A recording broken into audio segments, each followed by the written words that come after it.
അപ്പോൾ എല്ലാവർക്കും നമസ്കാരം. നമ്മുടെ ടോപ്പിക് എന്ന് വെച്ച് കഴിഞ്ഞാൽ നമ്മുടെ ഹസ്തരേഖയിൽ എങ്ങനെ ശത്രുവിനെ കണ്ടുപിടിക്കാം എന്നതിനെ കുറിച്ചിട്ടുള്ളതാണ് നമ്മുടെ ഇന്നത്തെ പ്രധാനപ്പെട്ട ടോപ്പിക് എന്ന് പറയുന്നത്.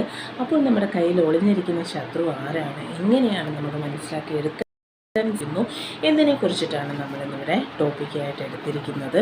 അപ്പോൾ നമുക്ക് എങ്ങനെയാണെന്ന് പോകാം. അപ്പോൾ നമുക്ക് എന്ത് ചെയ്യാം, ആ ഒരു കാര്യങ്ങൾ ഡീപ്പായിട്ട് മനസ്സിലാക്കാനായിട്ട് നമുക്ക് പോകാം. അപ്പോൾ കയ്യിൽ ഒളിഞ്ഞിരിക്കുന്ന ശത്രുവിനെ മനസ്സിലാക്കുക എന്നതാണ് വിഷയം.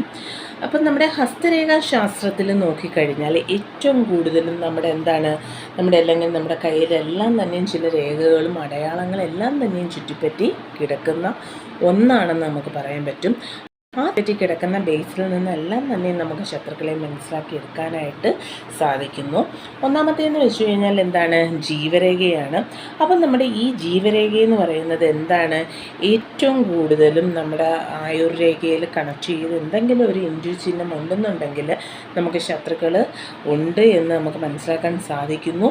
നമ്മൾ വിശ്വസിക്കുന്ന, മനസ്സിൽ വിശ്വസിക്കുന്ന, അല്ലെങ്കിൽ നമുക്ക് ശത്രുവാണെന്ന് നമ്മുടെ മനസ്സിൽ തോന്നുന്ന വ്യക്തിയായിരിക്കും നമുക്കവിടെ ശത്രുവായിട്ട് നിൽക്കുന്നത് എന്ന് നമുക്ക് നമ്മുടെ ആയുർരേഖ അല്ലെങ്കിൽ ജീവരേഖയിൽ നിന്ന് അല്ലെങ്കിൽ ലൈഫ് ലൈനിൽ നിന്ന് നമുക്ക് മനസ്സിലാക്കിയെടുക്കാൻ സാധിക്കുന്നത്.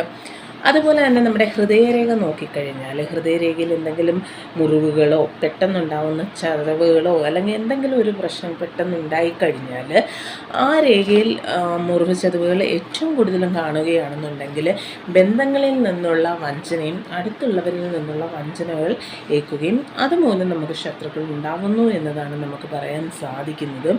അതുപോലെ തന്നെ നമുക്ക് അടുത്തതെന്ന് വെച്ച് കഴിഞ്ഞാൽ ചതുരം പോലെയുള്ള അടയാളം അല്ലെങ്കിൽ സ്ക്വയർ അടയാളം എന്ന് വെച്ച് കഴിഞ്ഞാൽ എപ്പോഴും നമുക്ക് നല്ല കാര്യങ്ങൾക്ക് വേണ്ടി പ്രൊട്ടക്റ്റ് ചെയ്യുകയാണ്.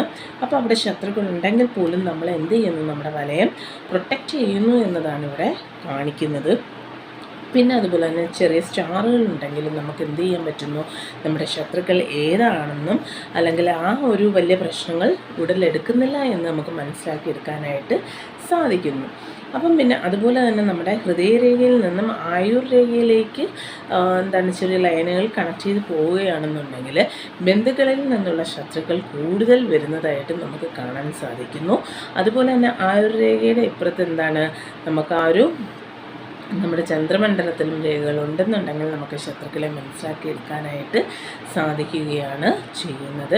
അപ്പം നമുക്ക് ശത്രുക്കൾ എത്രയും ബലവാനായ ശത്രുക്കളാണെന്നുണ്ടെങ്കിൽ ആ രേഖകൾക്ക് വളരെയധികം കട്ടി കൂടിയ രേഖകളും, ശത്രുക്കൾ വലിയ കുഴപ്പമില്ലാത്ത ശത്രുക്കളാണെന്നുണ്ടെങ്കിൽ ചെറിയ ചെറിയ മുറിഞ്ഞ രേഖകളും വലിയ കട്ടിയില്ലാത്ത രേഖകളുമായിരിക്കുമെന്ന് നമുക്ക് പറയാനായിട്ട് സാധിക്കുന്നു.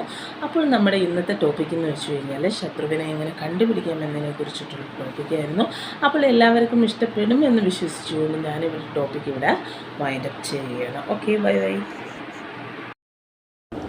ഇതാണ് നമ്മുടെ ആയുർരേഖ. ഈ ആയുർരേഖയിൽ ഇങ്ങനെ ഇൻഡു ചിഹ്നം വന്നു കഴിഞ്ഞാൽ നമുക്ക് ശത്രുക്കളുണ്ടെന്നും നമ്മൾ വിശ്വസിക്കുന്ന ആൾക്കാരിൽ നിന്നും ഒക്കെ ആയിരിക്കും എന്ത് ചെയ്യുന്നത്, പണികൾ കിട്ടുന്നത്. പിന്നെ ഹൃദയരേഖയിൽ ചെറിയ മുറിവുകളോ ചതവുകളോ ഉണ്ടായിക്കഴിഞ്ഞാൽ പെട്ടെന്നുണ്ടാകുന്ന അല്ലെങ്കിൽ നമുക്ക് പെട്ടെന്നുണ്ടാകുന്ന ഒരു പ്രശ്നം അല്ലെങ്കിൽ അടുത്തുള്ളവരിൽ നിന്നുണ്ടാകുന്ന പ്രശ്നങ്ങളായിരിക്കും ഉടലെടുക്കുന്നത്. അതുപോലെ തന്നെ നമുക്ക് കട്ടിയുള്ള രേഖയാണ് ആയുർരേഖയ്ക്ക് ഇപ്പുറത്ത് വരികയാണെന്നുണ്ടെങ്കിൽ ഇതും നമുക്ക് ശത്രുക്കളെയാണ് കാണിക്കുന്നത്. നല്ല ബലവാനായ ശത്രുവായിരിക്കും. ഇവിടെ കട്ടി കുറഞ്ഞ രേഖയാണെന്നുണ്ടെങ്കിൽ അല്ലെങ്കിൽ ഇങ്ങനെ വിട്ടുള്ള രേഖകളാണെന്നുണ്ടെങ്കിൽ ഇല്ലാത്ത ശത്രുക്കളാണ് എന്ന് വെച്ച് കഴിഞ്ഞാൽ അത്രയും സ്ട്രെങ്ത് കൂടിയ ഒരു ശത്രുവെല്ലാം നമുക്ക് മനസ്സിലാക്കാൻ സാധിക്കും. പിന്നെ ഈ രേഖകളുടെ അടിസ്ഥാനത്തിൽ നമുക്ക് എത്ര ശത്രുക്കളുണ്ടെന്ന് നമുക്ക് വിലയിരുത്താൻ സാധിക്കുന്നതാണ്. അതുപോലെ തന്നെ നമുക്ക് ഹൃദയരേഖയിൽ നിന്നും ആയുർരേഖ കടത്തിവിട്ട് ഇങ്ങനെ ഒരു രേഖ വരികയാണെന്നുണ്ടെങ്കിൽ നമുക്ക് എന്ത് ചെയ്യുന്നു, ഇതും നമുക്ക് ബന്ധങ്ങളിൽ നിന്നുള്ള ശത്രുക്കളെയാണ് ഇവിടെ കാണിക്കുന്നത്. അപ്പോൾ ഈ ശത്രുക്കളെ നമുക്ക് മനസ്സിലാകാൻ പറ്റുന്ന രീതികളെക്കുറിച്ചിട്ടാണ് ഇന്നത്തെ ക്ലാസ്സിൽ പറഞ്ഞത്. അപ്പോൾ നമുക്ക് മനസ്സിലായി എന്ന് വിശ്വസിച്ചുകൊണ്ട് ഞാനിവിടെ വൈൻഡപ്പ് ചെയ്യും.